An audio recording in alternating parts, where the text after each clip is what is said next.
Phone చేద్దాం అనుకుంటున్నాను. రా, నువ్వే వచ్చావు.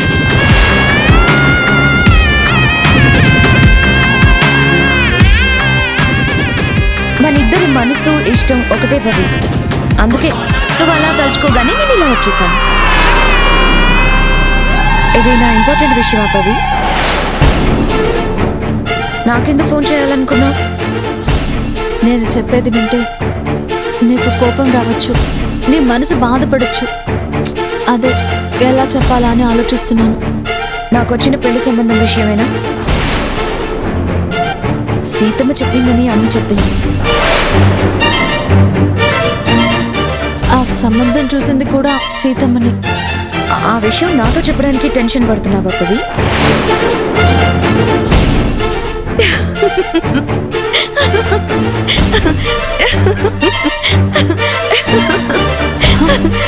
సంజు, ఎందుకు నవ్వుతున్నావు? లేకపోతే ఏంటి పవి, మంచి విషయం చెప్పడానికి టెన్షన్ ఎందుకు?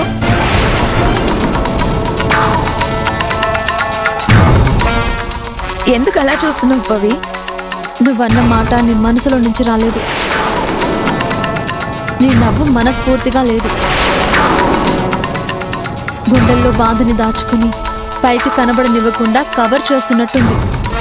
అందుకే నువ్వు నా ఫ్రెండ్వి, నా మనసు తెలిసిందానివి పవి. ఇక్కడ సీతమ్మ నా మనసు తెలుసుకోకుండా సంబంధం చూసిందంటే అక్కడ మా ఇంట్లో కూడా జరిగిందేదో జరిగిపోయింది, వేరే పెళ్లి చేసుకోమని ఒకటే గోల.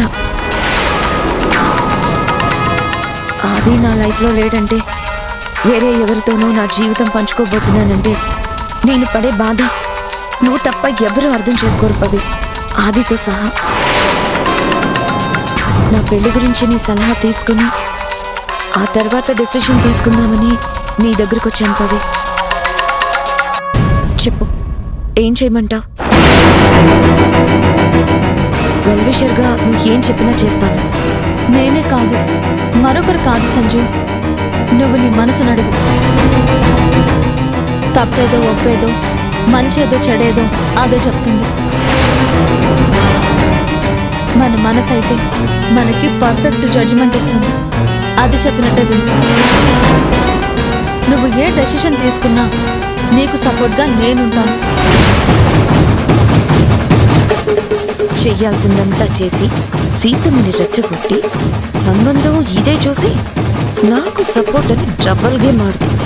ఆడు పవి ఆడు, నీ పని నేను